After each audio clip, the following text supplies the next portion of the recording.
Welcome to the Lighthouse Financial Advisors Money Over 50 podcast with Dallas Davison and Michael Hogue.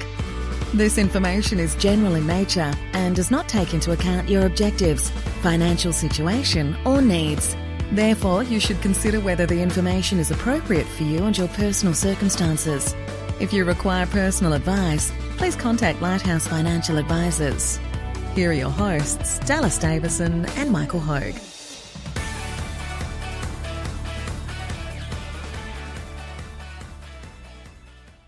Welcome to Money Over 50.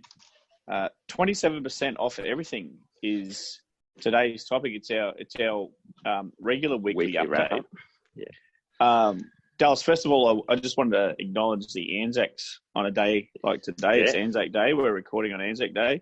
Yeah, pay respect it's a strange thing to not have, not be going somewhere to an actual service. So yeah, but that's a good point. Look, it is, and it actually puts it into perspective, doesn't it? It puts our current economic and health situation into perspective on a day like today, and you realise it's just not that bad compared to what's happened in the past. That's like, I saw, I think we've talked about this before, I saw a thing a while ago, someone basically saying, your grandparents' generation were asked to, at 18, go off to war and fight and get shot at in the mud in France, and we're being asked to sit at home and watch Netflix. So you go, when you say it like that, you go, it's not that bad. And that was assuming you made it to adulthood as well. Well, that's exactly right. If you were lucky enough to make it to adulthood, you may have had the chance to die on the field, on a battlefield somewhere. So, look, what we're facing now, and again, certainly not to downplay. Obviously, there's been significant amounts of families around the world that have been affected with a loved one passing away. Yeah. But in perspective, on a day like today, I think to be talking about our superannuation balances being down and having to self-isolate and things like that, compared to what's been faced in the recent past, in the not too, I think that's actually an interesting one, because we've noticed that we haven't really, it doesn't even seem as normally, remember if you had a 25 or a 30% drop, or, we're 27% down from previous highs in the Australian market at the moment, you'd probably expect more discussion about that in the media. And I think it's one of those things where, like we've said, most people, it's sort of brought the bigger picture into perspective, where you go, okay, well, as long as you've got your health, your family's got their health, and you're still working and you have the ability to earn an income, most people really see it as what we would sort of be talking about with their clients all the time, which is the big picture is, hey, everything's fine. You've got the ability to go and earn income. You've got another 5 or 10 years of work to go. Let's not worry about what the price is in the short term. Let's worry about making sure that we're controlling everything we do. And, obviously, if you've got your health and if you've got your ability to go and earn an income, there's a lot that you can do over that last 5, 10 years of work. You don't necessarily have to worry about what's your super balance doing day to day. That's right. And to look at the glass being half full, I think it's a fantastic opportunity right now for people to reassess again and to strip some of the creep in their budget that's come in recent times. To get rid of those redundant expenses from their budget. Yeah, all of those types of things. As you pointed out before, it's a really good test of a test as if you're entered mini retirement, because you are effectively stuck at home for a lot of people. So, look, the glass is half full, or the glass can be half full, depending on how you look at it as well. Yeah. So you said, before we got started recording, you said you had a theory. So we're 27% down, a weekly wrap up. What's your theory for this week, mate? Now, mind you, this is a very long-winded theory, and I will start. They're my favourite kind. And I will start with.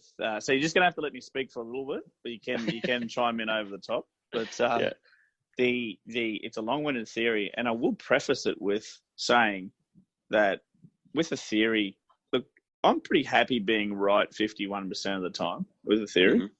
So for 100 theories that I propose, if I'm right 51 of those theories, Yeah. I'm pretty happy with those Yeah. numbers. Yeah. So take that as you will. Yeah. So my theory is, so if we go, and why it's long-winded, I'm going to talk about the market, I'm going to talk about economies, I'm going to talk about countries here. So if we go back 23rd of March 2020, we've seen the bottom so far, which was 36% in the ASX 200. Yeah. It dropped from a previous high of 7,162 points on the 19th of February to 4,613 points, which was 36% down on the 23rd of March. Since then, which is basically a month, recording on the 25th of April 2020, we've seen it operate in a range of between 23% down and 30% down. So if we go back 4 weeks, if we go back 3 weeks, it was down 30%. If we go back 2 weeks, it was down 25%.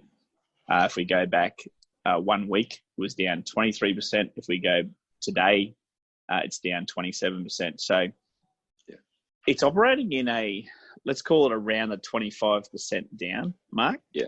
Now, given what is supposed to have, or given economically what is about to happen, or what is supposed to be about to happen, I would expect that it would be down more than that.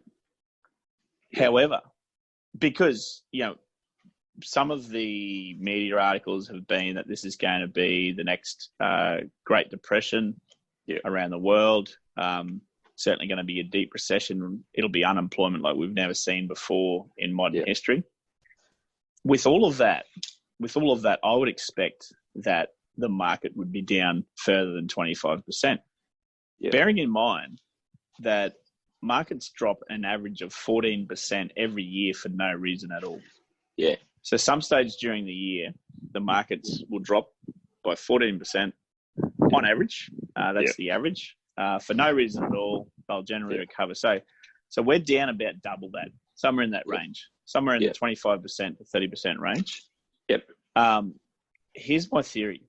The market has dropped down there. I would expect that it would be lower than where it is. Yep. I think the market's not scared of, and when we say the market, we're talking about everyone that exists. the aggregate of everyone's predictions of what will happen. We're talking about human beings here. We're talking about human beings, people that own these companies, and people that are looking to buy these companies, people that are currently buying these companies. So it's an aggregate of all of that. Yeah. People talk about the market being scared of a further drop. I think the market's scared of a rise. I think the market's scared that the economies of the world are going to get back on track, because recognizing this, the economies of the world were traveling along really, really well before this. Yeah. This is really an artificial, I guess it's a forced slowdown because of the coronavirus. Yeah. I think the market's paused, which markets will do. I think the market's paused at around that 25% to 30% down when it should be down further than that, based on what is going to, or what's predicted to happen. Yeah. Because I think the market can see that economies are going to get back on track faster than normal. Yeah. So that's part A of my theory. Now, part B of my theory is that when we look at different countries around the world, one of these big countries is actually going to get back on track faster than another one, and one of them is going to say, we are open for business.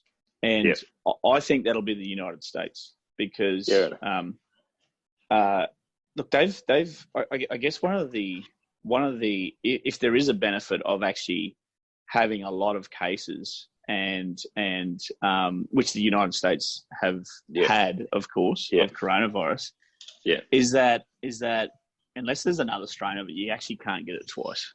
So they're closer to herd immunity. They're closer to the point of just going, it's too late. It's already gone through it all. We'll open back up now. Well, I think you've got that, and you also have President Trump as well. And we all know. Well, their whole culture is geared towards civil liberties and individualism and choice of, well, if I want to go out, I can go out and no one can stop me, kind of thing. Look, Absolutely, and it's like people compare Australia and America, but we are so different with respect to that. So they're far more. They're far more every man for himself. They're far more civil liberties. Because really, I guess the United States is just that. It's 50. It's 50 little countries all bundled together. Yes, and they're all competing with each other. Those states as well. So they'll lower their tax rates. They'll start.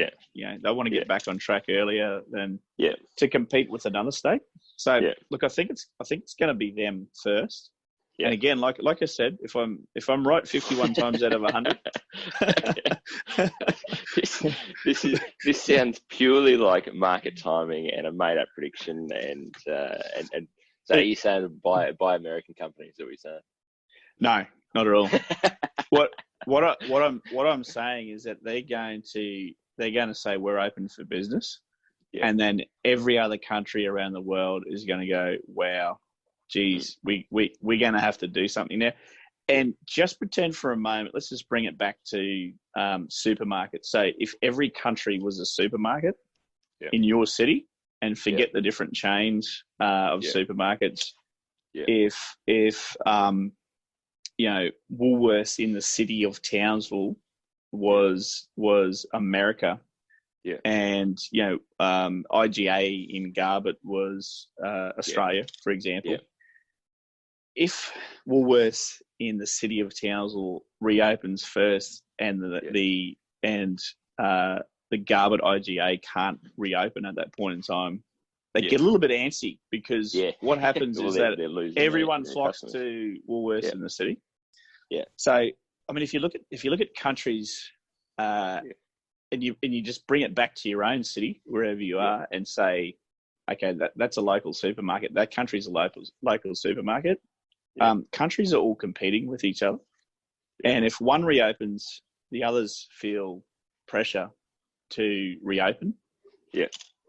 And again, just like I said, this is just my theory, but I'm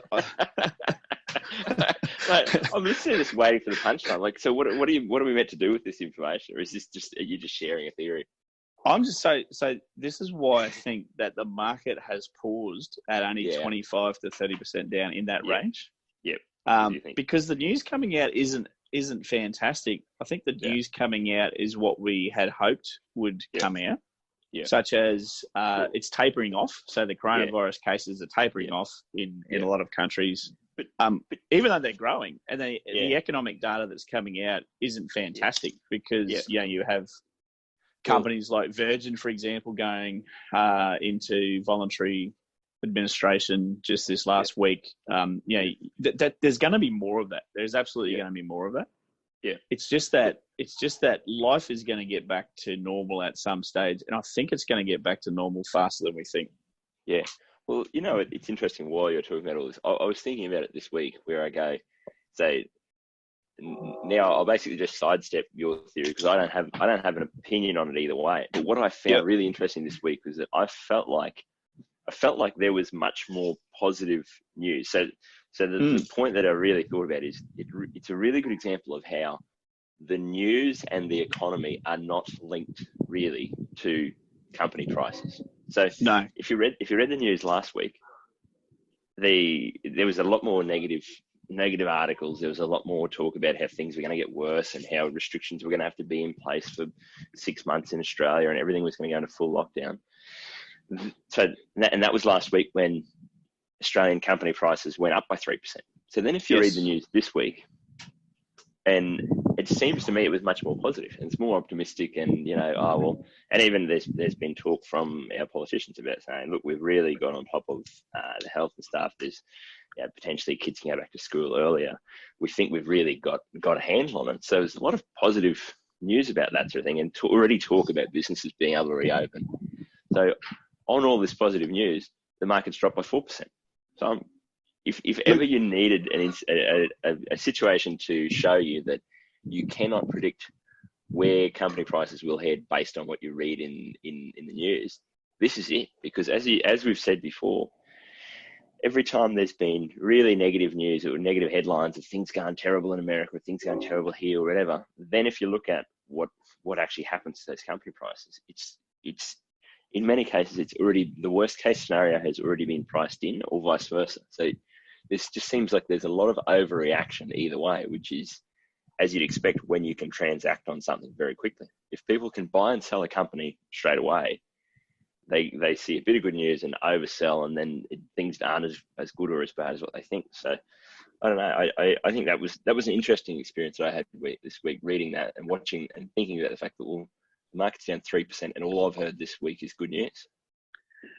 It's a good point, because I hadn't thought of it in those perspectives. But it's true. If you compare last week to this week, I feel as well there's been far more good news come out this week. Yeah. And we've seen the market drop. Last week we saw the market rise. So look, it's a crazy beast that you just cannot tame in the short term. Over the long term, it's very, very predictable. So you see over the long term, average rates of return, if you can just stay invested somewhere in the 9 to 12% per annum range.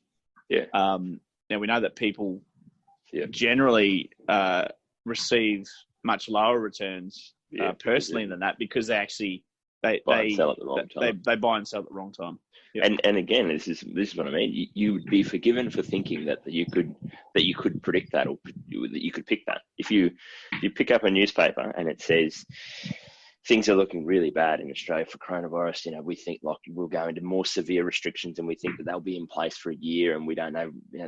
And you'd read that article and go, "Geez, company prices have got to go down, profits got to go down, valuations got to go down. I'll sell now," and then you'd be. And then the price of that picks up over the next week, which you'd be scratching your head about. And then the opposite thing happens this week. So to me, it's one of those things where, even though we've just talked about it for 20 minutes, half an hour, about what the news is and what's sort of happening in the short term, it makes you realize that there is just no correlation between what you are reading in the newspapers or in your news and what is happening with those asset prices day to day. And it's kind of those things where, because once you realize and accept that you do not know, like, number one, you don't know what's going to happen, but number two, you don't know what, even if you knew what's going to happen, you wouldn't know what impact that will have on company prices. So no. you really are just forced to go, okay, well, what can we do? All we can do is come up with a plan based on the fact that we have no idea what will happen in the short term, but we know what will happen over the very long term. And let's just be invested according to that, with different money that we've got allocated for different things.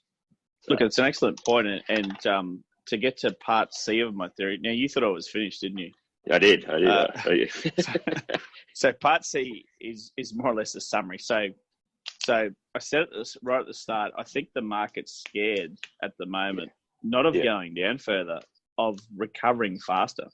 Yeah. And that's why I think it's paused in that 25% to 30% down range. Yeah. When by all accounts and purposes, it should be down further than that from what has been predicted to happen. Yeah. I think the market is on board with my theory. You're anthropomorphizing an aggregate of 7 billion people around the world into you and the market. So I think it thinks what I think, and I think it thinks that one country is going to go, and they're going to reopen, and they're going to get going.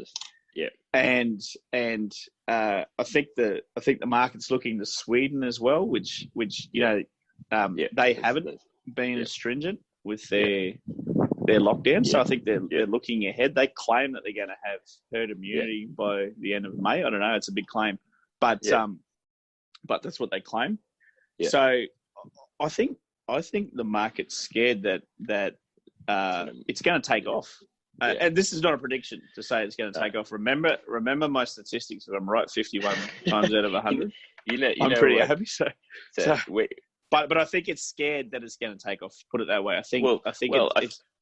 And I think if you look at it as an individual, and this is kind of what we're just talking about, is that you go, each individual has to sit there and go, if you have any sort of intellectual humility, you have to have the attitude that you just had, which is, I think this way, but my predictions are wrong half the time. So you go, if you think that things are going to get worse, you kind of have to be making that prediction. If you think that company prices are going to go down, you also have to hold in your mind the fact that this might not happen. Sweden they might get to herd immunity with very little impact to their economy, and all the other countries around them might open back up and our economy booms again. And next thing you know, company prices have doubled in over the next few years.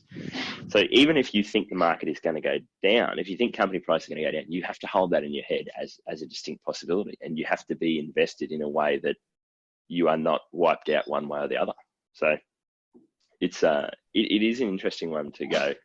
If you have a prediction, but you have a prediction with a 51% probability, you really have to price that into how you actually choose to invest. Is to go, well, I think this would probably happen, but it's really, who knows, and it could go completely the other way.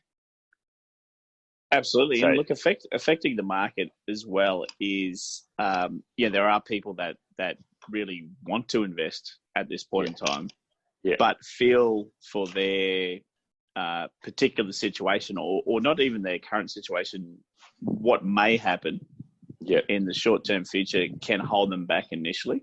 Might be a good time to segue into our discussion yesterday. Dallas, do you want Well, I was going to actually pump your tyres a bit as you're definitely the second best financial planner in Australia, with me being number one.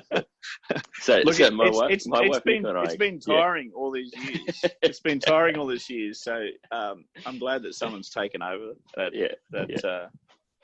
So Nicola and I actually my wife Nicola and I had a financial planning meeting with yourself yesterday, which was a really good experience, and it was very interesting to, I guess, because it's sort of one of those things. I think a lot of the time on the podcast, or just even when we're talking to our clients, it's easy to kind of go, it's all a theoretical exercise. So I didn't want to go into too much detail about, obviously, our financial situation and plans and the rest of it, but it was very interesting. I thought it might be of interest for people to sort of think that this is exactly the discussions that we had yesterday, which was, I've got a little bit of money that's come out of a lump sum from selling something else, basically, and the discussion we had yesterday was around, of that money, how much do you leave in cash to meet some sort of short-term commitments or to pay down debt and do things like that, and how much of it do you invest? And so this is, I think, the thing, it's not like there's some magic criteria that we do for ourselves that we're not talking about with our clients. It was exactly the same conversations that we have with our clients, which was, of this money, how much would you conceivably need in the next couple of years if our income was to drop, or if we had to meet some emergency expenses? How much of this money might you need in the next couple of years? And that amount of money should be left in cash. So, and that was kind of the thing, is even if we think the market is going to go up over the next 6 months, 12 months, 18 months, we have to have that humility of, I don't know what's going to happen. So money that I might need in the next year, I cannot invest that. I just can't do it, because we might be in a situation where I need that in 12 months' time and things are down by another 30%. But the flip side of that is, any money that I don't need in the next year or two, that I really am just, want that to be growing over the long term, that should just be invested basically as of now in today's prices, knowing that that might drop and we might be here in a month's time wishing that we'd held off for another month, but also knowing that we can't control that. And basically the numbers always stack up, that if you have a sum of money that you want to invest for the long term, the best time to invest is always right now, because on average you will be better off over the long term. So it was interesting to sit on the other side of the table and go through that sort of thought experiment. Yeah, look, and it raises a related point that we've spoken about before, in that when things settle down, the price races back really, really quickly. Because in that discussion yesterday, we were talking about, I guess, two distinct different types of economic climate, weren't we? We're talking about if this thing gets worse, and the flow-on effect for this thing to for this coronavirus situation to get worse would be that the markets would likely drop away further. So if you pulled the trigger with too much cash and invested too much cash, and you needed some of that back in the event that things got worse, you would be taking a bath on that money to pull it out at that point in time. Given that there's a flow-on effect to that, if things get worse and the markets drop away, significantly more, then that usually means that there's been changes to your income as well. So your income has had to drop for whatever reason. Business revenues down, of course, all those types of things, and that's across across the entire economy. Whether you both work for wages, one of you may lose your job. You may be asked to take reduced wages. But on part B of that, we looked at if things get better, then you'll miss out on the current opportunity where the markets are down by 27% because the markets will race back to being fully valued really, really quickly. As soon as there's a sniff of any good news, it's just too late. And that's where I think it's paused now in that 25 to 30% down range. Because I think the market has a sniff that things are going to get better faster than normal. And that's what I think. I think you got no idea, to be honest. Look, I'm glad you said that because I would like to say I have no idea. Like a theory. We'll be recording this in a week's time, and you'll go, "Oh, I'm a bit sheepish here. It's down 45% from previous." A theory is a theory. This was why it's really interesting the juxtaposition of this. Of basically having that theory, and then as we discussed that as it relates to myself and Nicola, our personal finances yesterday, is exactly what I was talking about, where you go, you have to have the intellectual humility to go, well, it doesn't actually really matter what I think will happen in the next year. I have to have my money set up in a way that I have enough money sitting there in cash that if our business revenue dropped and we had to take a pay cut, can I meet my expenses? Can I put food on the table next week? Can I pay rent? Can I do all those sorts of things? I need to make sure that that's protected first and foremost with something, and have that money sitting in a way that it isn't going to drop or isn't going to be affected by any negative downturn. But the rest of the money that I don't need in the next year or two, and that's kind of my thing. Like I said, it's just not a game that I want to play. Like I don't want to play that game of, well, I've got some money here that I know I won't need in the next couple of years, but I think the market might go down next week or it might go up or something. So I'll hold off, or I'll invest some and I'll invest some. And it's just not a game I want to play. And I know it's not a game that you want to play. And our attitude is basically just to say, we just need to separate those two buckets of money. One of them is what I might need in the short term, and I just have that sitting in cash in a bank account. And there's another bucket of money that is, this is just to grow for the long term. I don't care if it goes up or down by 20% in the next year. I just know that it will double rather than go to zero over the long term, and that's what I'm worried about. Yeah, absolutely. And you can really only act by saying, I know what I can. I know the opportunity that's before me right now. Yeah. And I don't know. I mean, forget trying to get in at the bottom of the market. Like we tell ourselves and we tell our clients that all the time, because you just really need to act on the opportunity that's presented before you right now at any point in time. Yeah. And look, that opportunity could be not when there's a market downturn, when a sum of money comes to you and you have a sum of money and you say, okay, well, armed with the knowledge that I know now, the best thing that I can do statistically is to keep some of this money aside that I'll need in the event of a contingency, and then put the rest of it to use. Which I guess we spoke a lot about keeping cash on the side yesterday, and it raises a related point that featured heavily in yesterday's podcast, episode 52. Which was how to add $500,000 to your retirement savings balance. We speak a lot about a balanced fund in there and the lazy money that it has inside of its component. Now, it's sort of, in our respect to a 50-year-old or a 55-year-old, having $150,000 of cash inside your superannuation, we see as a waste. Yeah. Because you can't access that money for another 10 or 15 years anyway. So exactly. We spoke yesterday about keeping enough cash aside. Cash for us is something that you need to be able to. The whole reason for cash is that you can access it at a moment's notice. Yeah, it's a backup plan. Yeah, and for us, that's when we look at for the average of our clients that come to us at 55 years of age, have 10 years of working life left.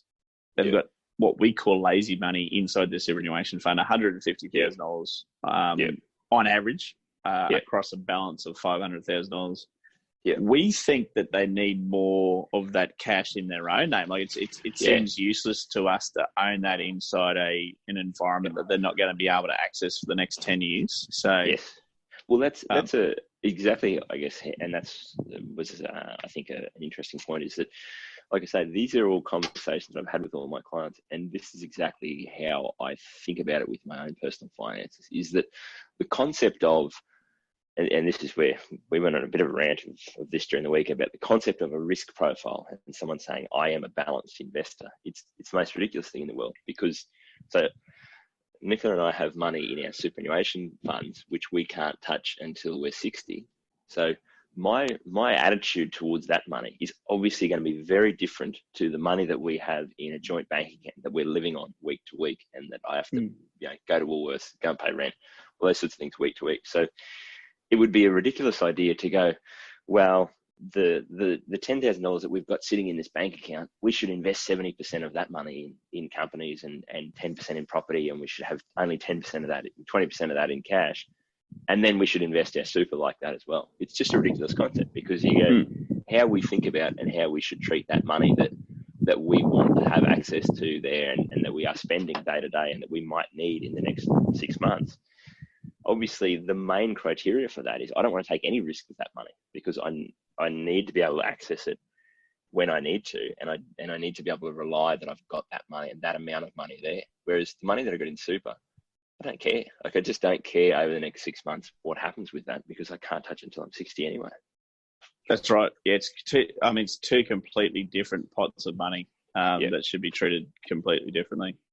Yeah, I think So it's but yeah, it was a good experience to go through that, and even just so that was, I guess, the other point that we discussed was that it was a very good experience from the perspective of, instead of obviously with me being a financial planner, I tend to take charge of our finances and go, we should do this and we should do that. And as you said in our meeting yesterday, I think very polite, much more politely than I would have said, just shut up, because I actually want to hear what Nicola's got to say about this. So that was a really good experience to go, and that's sort of what we see our role at is going, how are you both thinking about this, and what will make you both comfortable and sleep at night in terms of how much cash do we need sitting there, how much do we need access to in an emergency, and then the understanding that yes, we're both on the same page. This money should be here for the short term, this other money going over here for the long term.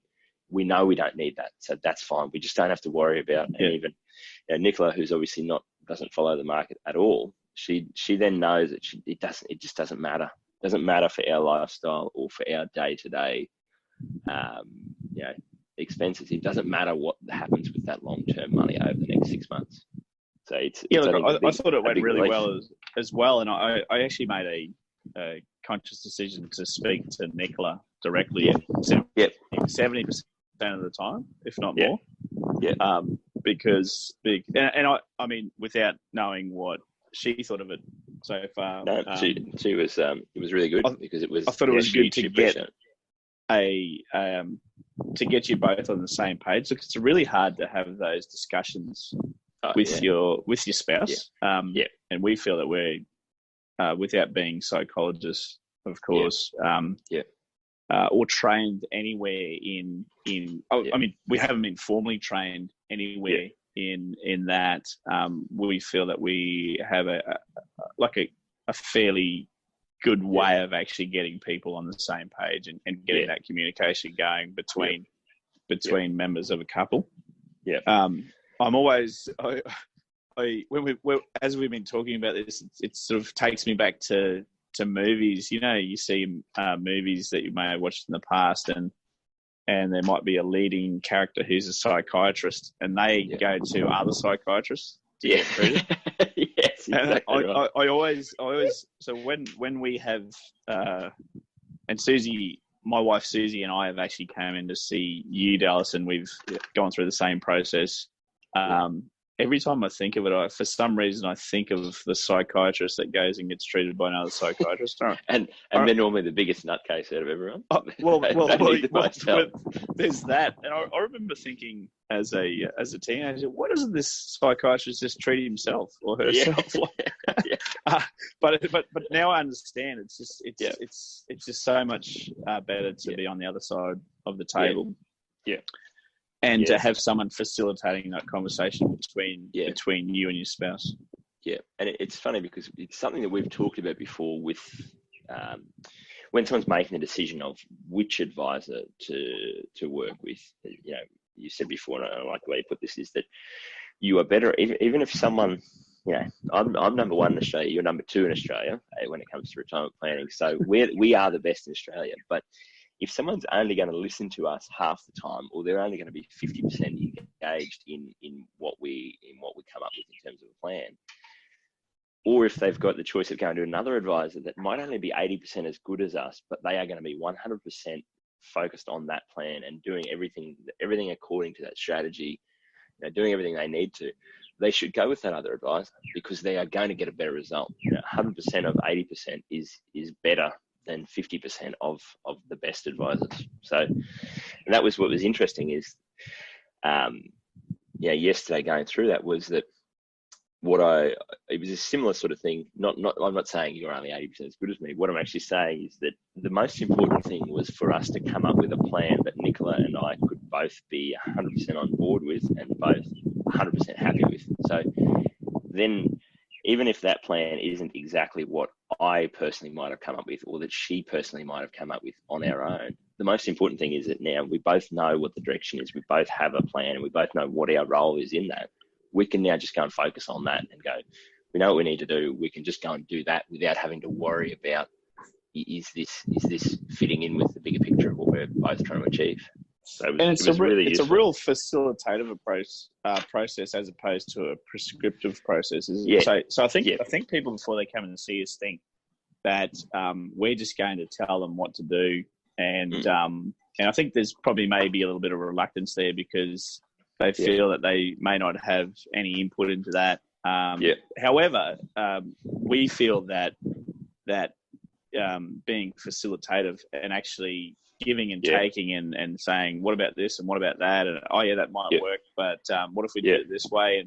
And, to look at all of those different approaches, it gets a lot more buy-in from our clients. And they have more of a say in it. And look, there's parts where we say, there's times where we say, look, that doesn't really matter. Like, if we got it right, or if we got it wrong, we'd only be guessing. And that's market timing.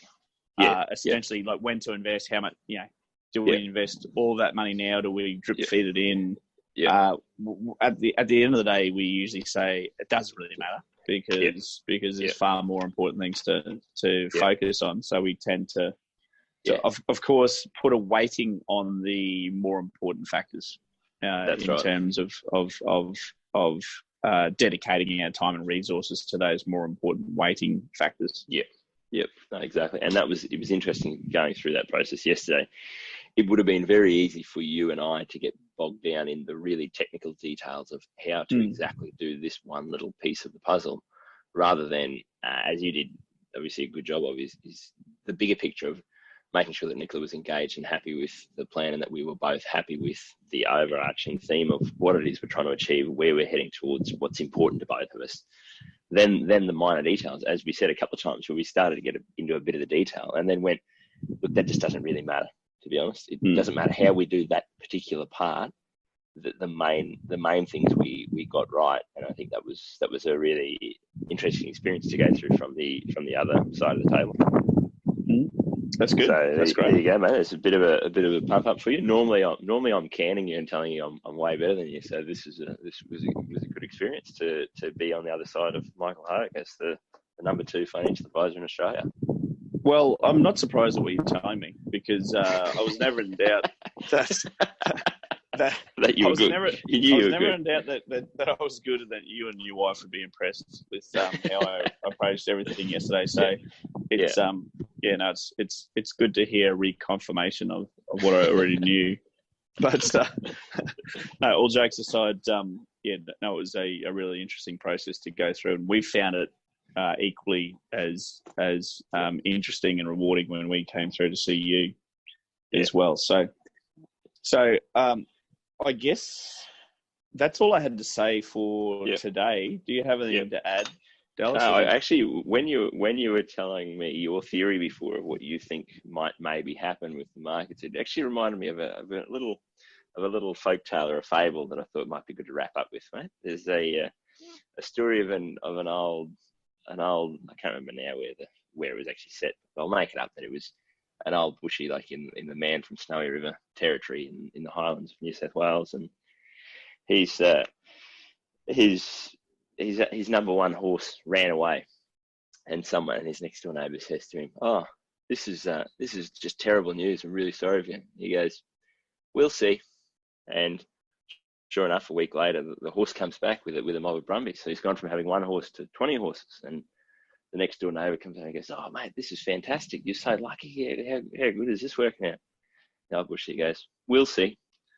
Then, sure enough, one of these 20 horses strikes out at his son who works on the farm and breaks his leg. And so the son's got a limp forever. And again, the next door neighbour goes, "Oh no, this is terrible. This is the worst thing that could possibly happen.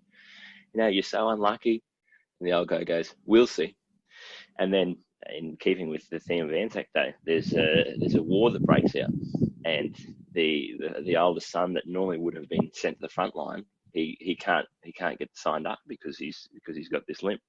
So, and then eventually, basically the theory being that everything that happens in life, or everything that goes on, you can either view it through the lens of this is a terrible thing that's happened and there's no positive, there's no negative from here. But really, the best way to be is to be like the old bushy and just kind of go, well, we'll see. We'll have to see what happens out of this. So when you had your theory about America, getting better or not getting better, or Sweden or this, I'm just thinking like the old bushy, well, we'll see. So we'll be back again next week, and that will probably be my input again then. You'll have to remember my theory, because look, bearing in mind, if it starts to come true, I'll remember it. You won't have to. You won't have to. You won't have to raise it. I'll raise it. If it starts to go the other way, there'll be silence from my part. So you'll have to remember. That's why I love that fable, because things happen all the time.